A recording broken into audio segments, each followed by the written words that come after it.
Hello friends, Agam institute of English में आप सभी का हार्दिक स्वागत है।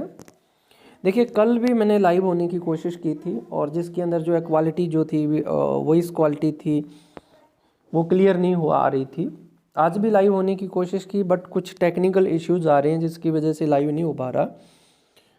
तो मंडे तक ज़रूर लाइव होने की कोशिश करूँगा।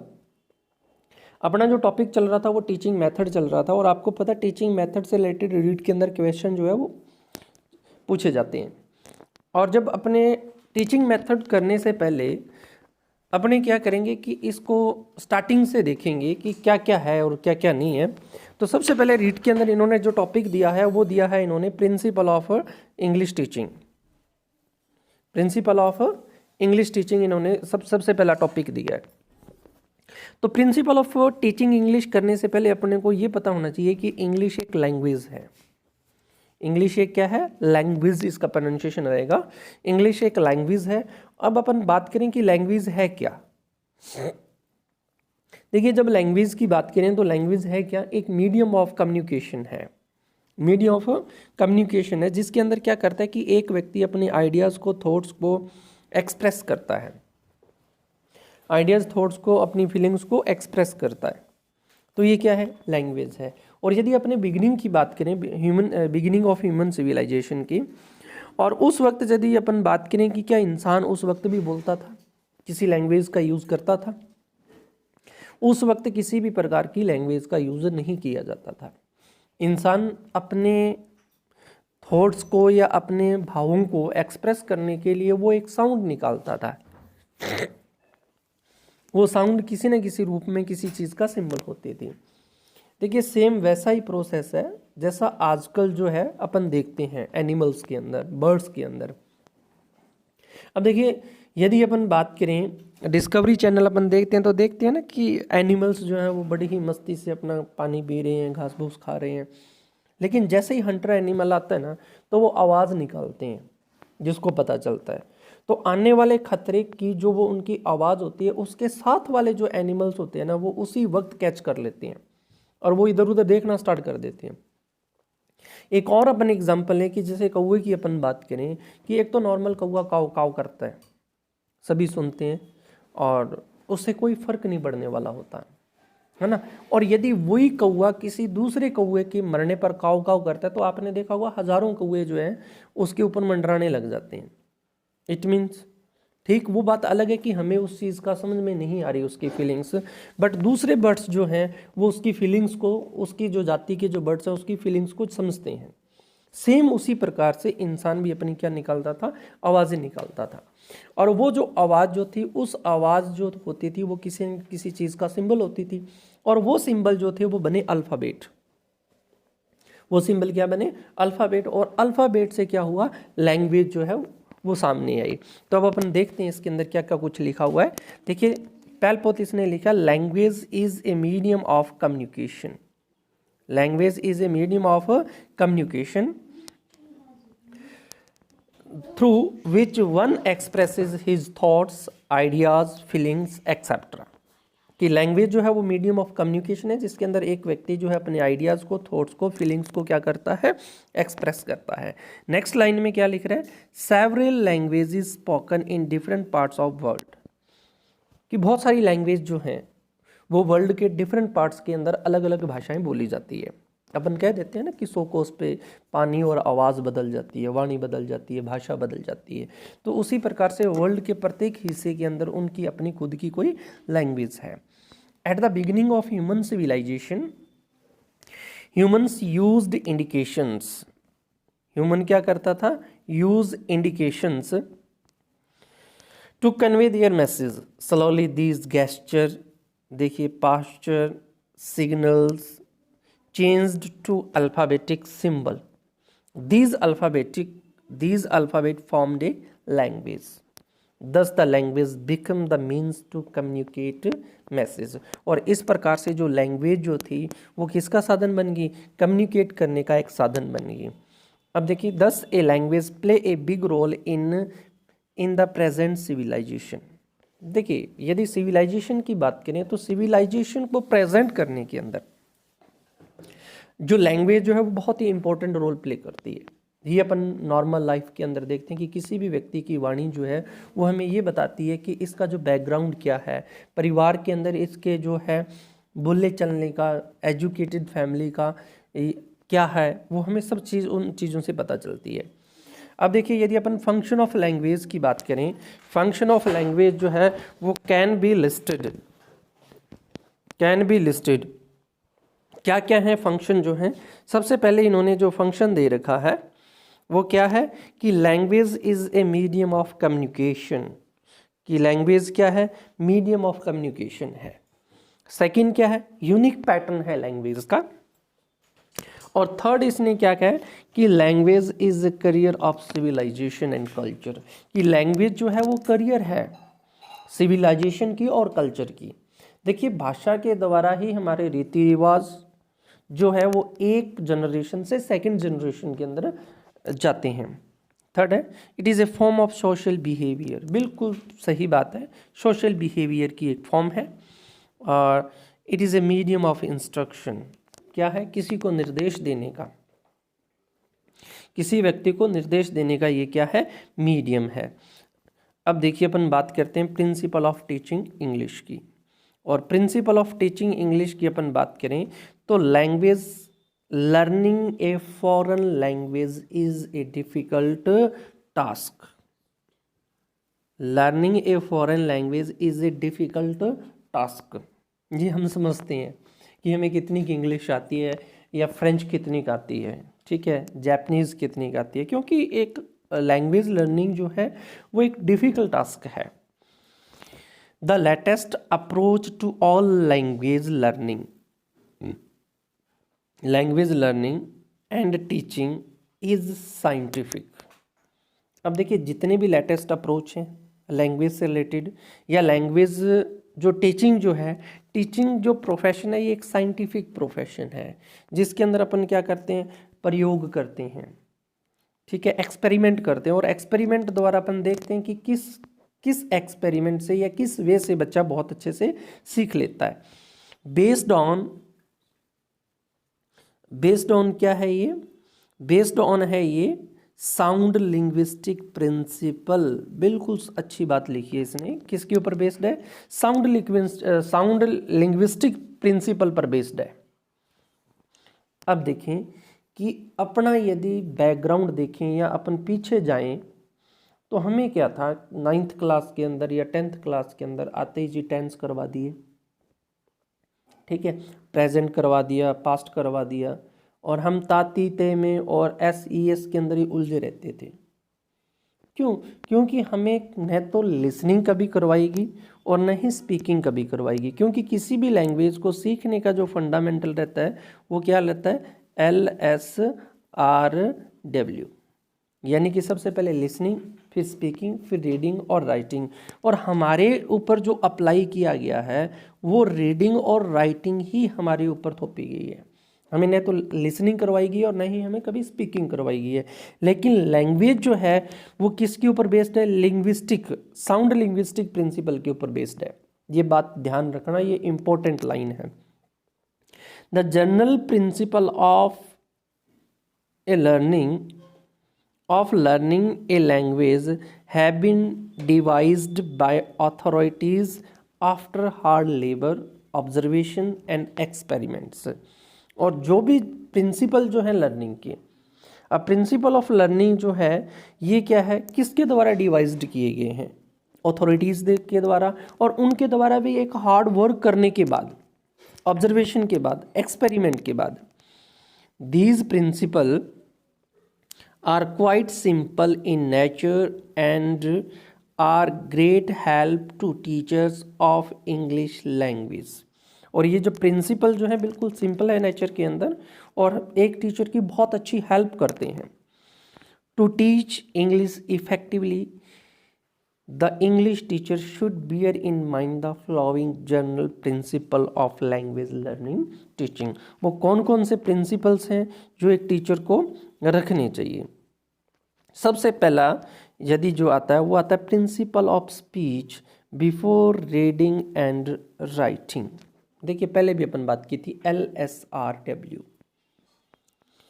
कि सबसे पहला काम क्या है कि आप बच्चे को स्पीक करवाओ, उनसे स्पीकिंग करवाओ, उनसे लिसनिंग करवाओ। उसके बाद में रीडिंग और राइटिंग का जो है वो कॉन्सेप्ट बनता है। तो सबसे पहले यदि आप किसी भी लैंग्वेज को सिखाना चाहते हो तो सबसे पहले यदि ट्रेनिंग देनी है तो वो स्पीच की देनी है, लिसनिंग की देनी है। अब देखिए यदि अपन घरों के अंदर बात करें, एक छोटा बच्चा है और छोटा बच्चा एक जिस एनवायरनमेंट के अंदर रहता है, यदि वो पंजाबी कल्चर एनवायरनमेंट में रह रहा है तो वो बच्चा पंजाबी बोलेगा, बागड़ी एनवायरनमेंट में है तो वो मारवाड़ी लैंग्वेज यूज़ करेगा। इट मीन्स उस स्टूडेंट को, उस बच्चे को जैसी भाषा आपने सिखानी है वैसा उसे एनवायरनमेंट देना होगा। क्लियर है। और क्या आपने कभी देखा है कि एक 9 महीने का या 10 महीने का, 11 महीने का, 2 साल का बच्चा है, उसको आप बैठा के और उसे कोई बर्तन चीज़ें दिखा दिखा के कह रहे हो कि पढ़ ये बाटी है, ये गिलास है, देखिए ये चम्मच है, कभी नहीं बताते ना। अब देखिए होता क्या है कि बच्चा इमिटेट करता है, इमिटेटिव क्रिएचर है, ये नकल करता है और नकल के द्वारा ही वो सीखता है ना। इसका बहुत अच्छा एग्जाम्पल क्या है कि अपन पढ़ते हैं ना बांडूरा का जो सामाजिक अधिगम जो है, सोशल लर्निंग जो है, बांडूरा ने क्या किया कि अपने घर एक बंदर का, चिंपांजी का बच्चा लेके आया छोटा सा, और उतना ही बड़ा बेटा उसका खुद का बच्चा था, उन दोनों को साथ रखा और ये एक्सपेरिमेंट करने के लिए कि जो मेरा बच्चा जो है, इस मेरे बच्चे को इमिटेट करते हुए ये बंदर का बच्चा भी वैसे की वैसे हरकतें करेगा। लेकिन उसे ये एक्सपेरिमेंट रोकना पड़ा। क्यों रोकना पड़ा? क्योंकि उसका बेटा जो था ना उस बंदर की तरह हरकतें करने लग गया था। इट मीन्स बच्चा जो है वो इमिटेट करता है, जैसा आप करोगे वैसा वो करेगा, जैसा आप बोलोगे वैसा वो पीछा आपका इमिटेट करते हुए वो बोलेगा। तो घरों के अंदर बच्चा क्या करता है, सबसे पहले क्या करता है, वो अपनी जो भी हम बोलते हैं उसको सुनता है, फिर वो स्पीक करता है। तो सेम उसी प्रकार से फॉरेन लैंग्वेज को सिखाने के लिए भी सबसे पहले हमें ज़रूरी है स्पीच, उसके बाद में रीडिंग और राइटिंग का कॉन्सेप्ट आता है। अब देखिए speech is primary in language learning. देखिए speech is primary in language learning. पूछ सकते हैं आपसे कि प्राइमरी जो है किसी भी लैंग्वेज लर्निंग को डैश दे के दे दिया, dash is primary in language learning, speech, listening, speaking, reading, writing, 4 दे दिए। तो प्राइमरी जो है वो स्पीच है किसी भी लैंग्वेज लर्निंग के लिए। And even in case of foreign language listening and speaking must precede. देखिए listening and speaking must precede, यानी कि सबसे पहले क्या करवाई जाए, अपने से लिसनिंग करवाई जाए, फिर स्पीकिंग करवाई जाए, उसके बाद में रीडिंग और राइटिंग करवाई जाए। The process of learning a language is a process of habit formation. देखिए आदत बनानी है, हैबिट फॉर्मेशन। इंसान के मन के अंदर देखिए एक गैप बन जाता है। हम यदि आज हमें इंग्लिश बोलने के लिए कहा जाए तो हम सबसे पहले क्या करते हैं, हम उसे हिंदी में सोचते हैं और फिर उसे हम ट्रांसलेट करने की कोशिश करते हैं। इट मीन्स आप ट्रांसलेट के अंदर जिस टारगेट लैंग्वेज और आपकी मदर टंग, इन दोनों के बीच में आप एक ब्रिज बना लेते हो और वो ब्रिज कभी भी पार नहीं हो पाता। इट मीन्स कि यदि हम थिंक करें, सोचें तो डायरेक्ट उस टारगेट लैंग्वेज के अंदर, और टारगेट लैंग्वेज के अंदर थिंक करें, फिर उसी को स्पीक करें। और इसकी हैबिट बनाने के लिए हमें किसकी ज़रूरत है? ड्रिल की ज़रूरत है। अब देखिए एक व्यक्ति है जिसको बीड़ी पीने की आदत है या सिगरेट पीने की आदत है। अब आप देखें जैसे ही वो चाय पिएगा, खाना खाएगा, उसका हाथ तुरंत जो है ना वो उस जेब पे जाएगा जहाँ उसका जर्दा है या जहाँ उसकी बीड़ी है या जहाँ उसका सिगरेट है। इट मीन्स उसकी वो हैबिट बनी हुई है, उसे पता ही नहीं चल रहा। ठीक है, उसे कोई इंडिकेशन नहीं दे रहा, इशारा नहीं कर रहा कि अब आपने चाय पी ली और अब आप चाय सिगरेट पियो या बीड़ी वगैरह पियो। ठीक है, तो सेम वैसी हैबिट फॉर्मेशन, यानी कि हम सोचें तो टारगेट लैंग्वेज में, स्पीक करें तो टारगेट लैंग्वेज में। Habit formation and speech habit are necessary for an effective knowledge of a foreign language. This can be done through imitation, ear training and consonant practice। Consonant continue उसकी क्या करनी पड़ेगी, अपने को practice करनी पड़ेगी। Clear है। तो सबसे पहला है अपना principle of speech before reading and writing की सबसे पहले स्टूडेंट को हमें क्या करवानी है, रीडिंग करवानी है, सॉरी सबसे पहले हमने उसे स्पीच करवानी है, उसके बाद में हम रीडिंग और राइटिंग के कॉन्सेप्ट पर जाएंगे। अब स्पीच के लिए क्या करना पड़ेगा, स्पीच के लिए हमें क्या करना पड़ेगा, हैबिट बनानी पड़ेगी, हैबिट फॉर्मेशन क्रिएट करना पड़ेगा। और हैबिट फॉर्मेशन बनाने के लिए हमें क्या करना पड़ेगा, लगातार बार बार उसकी प्रैक्टिस करनी पड़ेगी। अब देखिए सेकंड टॉपिक इन्होंने दे दिया है principle of habit formation. Principle of habit formation, आदत बनानी है। अब इसके अंदर पामलर महोदय क्या कहते हैं, language learning is essential habit forming process, a process during which we acquires new habits। जो ऐसा प्रोसेस होता है जिस प्रोसेस के द्वारा हमें कुछ नई आदतें, ठीक है, नई आदतें हम एक्वायर करते हैं। और वो नई आदतें कौन सी है, नई हैबिट कौन सी है, टारगेट लैंग्वेज को बोलने की हैबिट है। अब देखिए language learning is a skill, important है, आपसे पूछ सकते हैं language learning is dash, is a dash, ठीक है, नॉलेज दे दिया उन्होंने, स्किल दे दिया या कुछ और उन्होंने दे दिए। तो ध्यान रखना कि लैंग्वेज लर्निंग जो है ये एक स्किल है। और इस चीज़ का भी आपको पता है कि स्किल कैसे प्राप्त होती है, दक्षता। हम किसी भी काम के ऊपर दक्ष तभी हो सकते हैं, स्किल हमें तभी आ सकती है जब हम उसके ऊपर बार बार प्रैक्टिस करके उसके ऊपर मास्टरी हासिल कर लेते हैं। ध्यान रखना। तो language learning is a skill, it is not acquiring knowledge, it is not acquiring knowledge. देखिए एक्वायरिंग नॉलेज, इसका मतलब क्या है, स्किल है, और इसको आप क्या है, एक्वायरिंग नॉलेज नहीं है ये। A skill is best performed when we have mastered it. आगे ना वही बात कि स्किल कैसे प्राप्त होती है, स्किल जब हम उसके ऊपर क्या कर लेते हैं, हम मास्टरी जो है उसके ऊपर हासिल कर लेते हैं। It so well that it has become a matter of automatic habit. Automatic habit का ये मैटर है, ठीक है, अपने आप उसके अंदर वो क्या आनी चाहिए, वो आदत जो है वो क्रिएट होनी चाहिए, ठीक है। Language learning is a habit forming, is a habit forming process. Language learning क्या है, हैबिट फॉर्मिंग प्रोसेस है। इट रिक्वायर्स प्रैक्टिस, इसको किसकी ज़रूरत है, प्रैक्टिस की। The child is most imitative creature in the world. देखिए बांडूरा वाला जो अपने एग्जाम्पल की बात की थी, है ना, कि चाइल्ड जो है वो सबसे इमिटेटिव क्रिएचर है in the world. So it is specially true in the case of small children that they learn a language very soon through imitation। ठीक है, कि जो छोटे छोटे बच्चे जो हैं वो क्या करते हैं, किसी भी लैंग्वेज को बड़ी जल्दी सीख लेते हैं, कैसे, थ्रू इमिटेशन के। Good speech is also the result of imitating goods models. अब यहाँ जो आता है, good speech is also the result of imitating good models. अब देखिए गुड स्पीच का यहाँ इन्होंने शब्द दिया है, गुड स्पीच। इट मीन्स क्या है कि एक स्टूडेंट को एक टीचर को या एक ट्रेनर को जो भी वर्ड बोल रहा है वो, क्योंकि बच्चे उसको इमिटेट कर रहे हैं, तो उसका प्रोनाउंसिएशन जो है ना, प्रोनाउंसिएशन बिल्कुल एक्यूरेट होना चाहिए, ठीक है। अभी जैसे अपन यहाँ द आर्टिकल दिया हुआ है, द, ठीक है। अब द की अपन बात करें तो देखिए ये लैम्डा इसका सिंबल है, यू, द, ठीक है। और एक इसका प्रोनाउंसिएशन जो है वो यूं रहता है, लैम्डा के साथ यहाँ आई का दे दिया जाता है, दी, ठीक है। अब क्या था, हमें क्या कहते थे टीचर जी, सर आप कभी दा बोल रहे हो, कभी दी बोल रहे हो, तो क्या जी, जो शुरू में आता है वो दा है, जो बीच में आ गया वो दी है, ठीक है। और आज तक हमें यही नहीं पता चला कि इसका ओरिजिनल प्रोनाउंसिएशन क्या है। देखिए द का प्रोनाउंसिएशन अपन कब कहाँ करेंगे, जब द के बाद आने वाला वर्ड जो है ना वो कॉन्सोनेंट होगा, कॉन्सोनेंट होगा।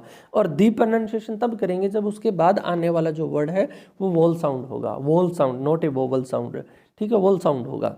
अब देखिए जैसे एलिफेंट वर्ड दिया गया, ई वोल साउंड है, तो इसको अपन पढ़ेंगे दी एलिफेंट। और इससे पहले इन्होंने यहाँ लिखा हुआ द रिजल्ट, देखिए द रिजल्ट, आप इसे दी रिजल्ट नहीं पढ़ेंगे क्योंकि रिजल्ट आर आ रहा है ना, तो द प्रोनाउंसिएशन रहेगा। इट मीन्स आपकी जो स्पीच जो है ना वो गुड होनी चाहिए।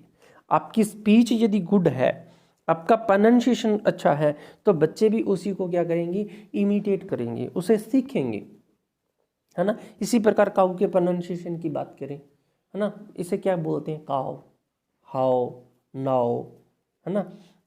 तो not a now, not a cow, not A how, cow, how, now, ये इसके ओरिजिनल प्रोनाउंसिएशन है ना। बॉय पढ़ते आए हैं आज तक अपन, नॉट ए बॉय, बॉई। हम सजेशन बोलते हैं, not a suggestion, suggestion. Clear है। देखिए टी आई तो श का साउंड देता है बिल्कुल, और यदि टी आई ओ एन से पहले यदि एस लगा हुआ आता है तो वो हमेशा च का साउंड देता है, क्वेश्चन, है ना, question, not a question, W, not A W, W, ठीक है। तो ये चीज़ें बच्चे आपकी इमिटेट करेंगे और वही चीज़ उनकी क्या है, वो लाइफ के साथ जुड़ जाती है। इसलिए गुड स्पीच, जो गुड स्पीच जो है, ये good speech is the result of imitating good models. It is there for every essentials that the teacher must become a good model himself, कि एक टीचर को अपने आप में एक अच्छा मॉडल, एक अच्छा प्रतिमान प्रस्तुत करना पड़ेगा, क्योंकि बच्चे उसी को ही सीखते हैं, उसी को देखकर ही सीखते हैं, हिमसेल्फ। और प्रोवाइड, और क्या करवाना चाहिए, provide good model of speech. और वो गुड मॉडल स्पीच कैसे प्राप्त करेंगे अपन, थ्रू टेप और डिस्क रिकॉर्डिंग। किसके द्वारा, टेप रिकॉर्डिंग के द्वारा या किसी डिस्क रिकॉर्डिंग के द्वारा। It is process during which various language habit are formed. और ये वो प्रोसेस है, ये वो प्रोसेस है जिस प्रोसेस के द्वारा आप वेरियस प्रकार की लैंग्वेज जो हैं उसकी आप क्या बना सकते हो, हैबिट को परफॉर्म कर सकते हो, उस हैबिट को फॉर्म्ड कर सकते हो। क्लियर। अब तीसरा जो अपना आता है, principle of practice and drill, ठीक है, सेम वैसा थोड़ा थोड़ा जुड़ता हुआ आ रहा है। Practice make a man perfect through habit. अब देखिए हिंदी के अंदर कहा होता है, करत करत अभ्यास जड़ीमती होए सुजान, है ना। और यदि अपन इसकी बात करें तो अपन देखते हैं ना कि फ्राइड ने जो 3 नियम दिए थे, law of interest, law of practice, है ना।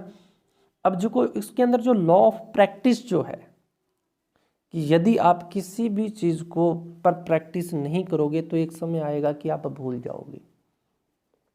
तो ये लॉ ऑफ प्रैक्टिस का जो प्रिंसिपल है, जो सिद्धांत है, वो यहाँ अप्लाई होता है, सिगमंड फ्राइड वाला, है ना। तो principle of practice and drill, practice makes man a perfect through habit. अभी यहाँ एक बात यहाँ और अपन कर लें कि इसने लिखा है practice makes a man perfect through habit, आदत के द्वारा। और आदत कैसे बनती है, जब हम उस काम को बार बार करेंगे, है ना। ये नहीं होता कि आप बार बार जो है वो चाबी जो है, की जो है एक प्रॉपर जगह पे रखते हो, एक बार रखी, 2 बार रखा, 3 बार रखा, 4 बार रखा, तो एक टाइम ऐसा आता है कि हमारी वो आदत बन जाती है ना, हैबिट बन जाती है। अब जाते भी है ना तो अब हमारा हाथ वहीं जाता है कि यहाँ की है ना, स्विच है, जहाँ आप जिस रूम में रहते हो आपको पता है कहाँ स्विच बोर्ड है, आप वहीं से स्विच ऑफ ऑन करते हो। और सपोज दैट आप कहीं दूसरी जगह, कोई आपको नया कमरा मिल जाए, तो आपका हाथ भी वो पहले वाली जगह पे जाएगा जो आपकी पहले की आदत थी। ये क्या है, ये हैबिट है। और हैबिट कैसे बनती है, हैबिट कैसे बनती है, जब हम उस काम को बार बार करते हैं। तो सेम जो है practice make a man perfect through habit. Language is a habit forming process, कि लैंग्वेज जो है वो क्या है, हैबिट फॉर्मिंग प्रोसेस है। For this purpose sufficient practice and drill must be given, देनी चाहिए। एक सफिशिएंट प्रैक्टिस और जो ड्रिल जो है मस्ट देनी ही चाहिए, given while teaching a foreign language like English.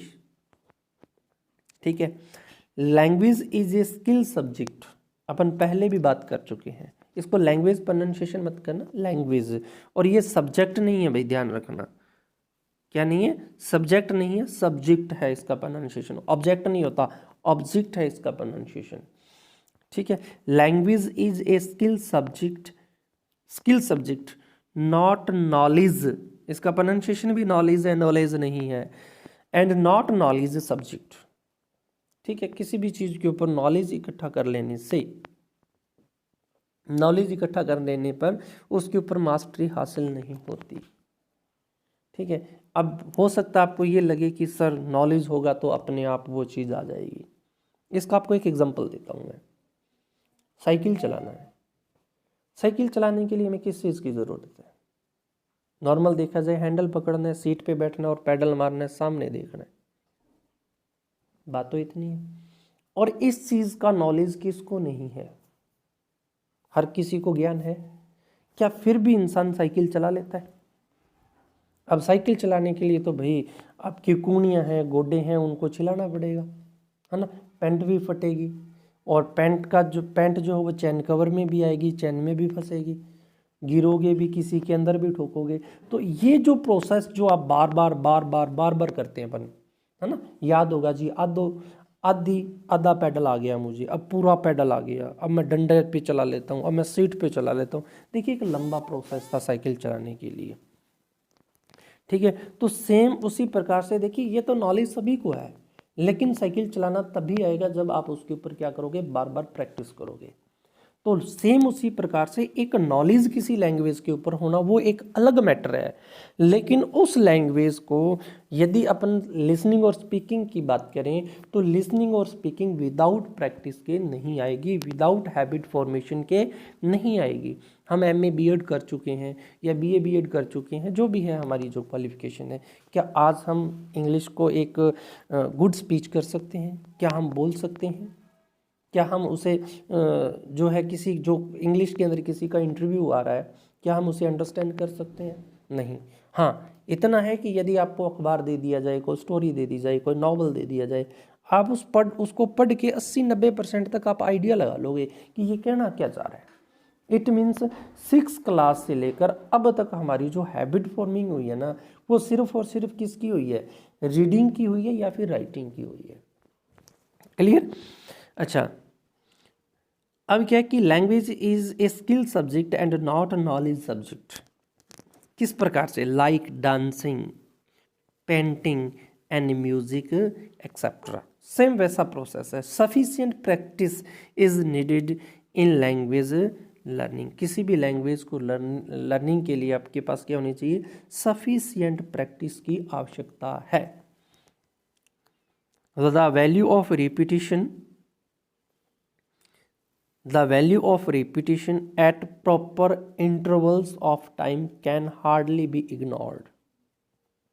देखिए, the value of repetition at proper intervals of time can hardly be ignored, या फिर क्या कह रहा है? The power of expression in language grows by practice and not by knowing the meaning of words or rules of grammar. अब देखिए यहाँ यदि इसकी बात करें, क्या कह रहा है कि the value of repetition at the proper interval of time can be hardly be ignored. उसे इग्नोर करना पड़ेगा आपको। ठीक है, the power of expression in language, जो पावर ऑफ एक्सप्रेशन है लैंग्वेज के अंदर, इन लैंग्वेज ग्रोज प्रैक्टिस। ठीक है, and not by knowing the meaning of words. देखिए, किसी भी वर्ड के मीनिंग का अर्थ जान लेने से या ग्रामर के रूल्स पढ़ लेने से हमें कभी भी इंग्लिश नहीं आएगी। इंग्लिश जो है expression in a language grows bye practice. किसके द्वारा ग्रोज होगी? वो प्रैक्टिस के द्वारा होगी। देखिए एक्सप्रेशन दे, इसने एक वर्ड दे रखा है एक्सप्रेशन। अब जब एक्सप्रेशन की अपन बात करें, बड़ा ही इंपॉर्टेंट रोल प्ले करता है एक्सप्रेशन जो है लैंग्वेज के अंदर। अब सोच रहे होंगे जी कैसे? देखिए पीके मूवी का अपन जिक्र करते हैं यहाँ। पीके मूवी के अंदर वो एक वर्ड को लेके ये कहता है जी इस पृथ्वी पे यहाँ आपकी दुनिया के अंदर बड़ा ही कन्फ्यूजन है ना। ये वर्ड बोलता है कि यहाँ एक वर्ड के कई अर्थ लिए जाते हैं। जैसे हम्बे शब्द है मारवाड़ी के अंदर, हम्बे का मतलब हाँ भी है और हम्बे का मतलब ना भी है। अब उसके एक्सप्रेशन पे डिपेंड करता है। नॉर्मली आप उससे कुछ कह रहे हो कि आप आ रहे हो आज, या आज आप हमें पढ़ा रहे हो, हम्बे नॉर्मली इट मीन्स यस। अच्छा अब वो आपको कह रहा है कि हम खेलने के लिए बाहर चला जाऊँ, मेरे फ्रेंड्स के लिए चला जाऊँ, आप जोर से चिल्ला के बोलते हो हम्बे। देखिए हम्बे हम्बे वर्ड तो एक ही है ना, लेकिन दोनों वर्ड्स बोलने के अंदर आपके एक्सप्रेशन के अंदर चेंजिंग है। द पावर ऑफ एक्सप्रेशन, समझ में आया कि बात? अब देखिए उसके अंदर यदि पीके मूवी के अंदर वो कह रहा था ना अच्छा गुड, इट मीन्स गुड, अच्छा मैंने ये काम किया बहुत अच्छा, ठीक है। वो आपको कुछ बात बता रहा है, अच्छा अच्छा अच्छा है ना, अच्छा अच्छा अच्छा, इट मीन्स आप क्या कर रहे हो, उसके ऊपर आप आश्चर्य व्यक्त कर रहे हो, है ना, सॉरी आप सोच रहे हो, और उसी वर्ड को थोड़ा स्ट्रेस दे के बोल दे अच्छा इट मीन्स, अब आपको आश्चर्य हो गया। वर्ड तो एक ही है ना। तो जो पावर ऑफ एक्सप्रेशन जो है लैंग्वेज के अंदर वो ग्रोज बाय प्रैक्टिस। किसके द्वारा पैदा होती है? प्रैक्टिस के द्वारा पैदा होती है, न कि not bye knowing the means of words, न कि उसका अर्थ जान लेने पर या rules of grammar. Mastery over a language, कि किसी भी लैंग्वेज के ऊपर आप अपनी मास्टरी हासिल करना चाहते हो, is in direct proportion to the amount of practice. तो इसके लिए भाई आपको समान अनुपात के अंदर, प्रोपोर्शन के अंदर का क्या, प्रपोर्शन सॉरी, समान अनुपात के अंदर उसके ऊपर आपको क्या करनी पड़ेगी? प्रैक्टिस करनी पड़ेगी। But in learning it, sorry practice put in learning it, therefore the teacher should give, यहाँ गिव्स आएगा क्योंकि टीचर सिंगुलर है। The teacher should, sorry should model दे रखा है, the teacher should give sufficient practice and drill. तो इसके लिए टीचर को आपको क्या प्रोवाइड करवाना चाहिए? सफिशिएंट प्रैक्टिस और ड्रिल करवानी चाहिए। तो आज के लिए इतना ही। इसके जो पीडीएफ जो है वो मैं चैनल पे डाल दूंगा, टेलीग्राम चैनल के अंदर, वहाँ से आप इसको डाउनलोड कर सकते हो। ठीक है, आज के लिए इतना, थैंक यू।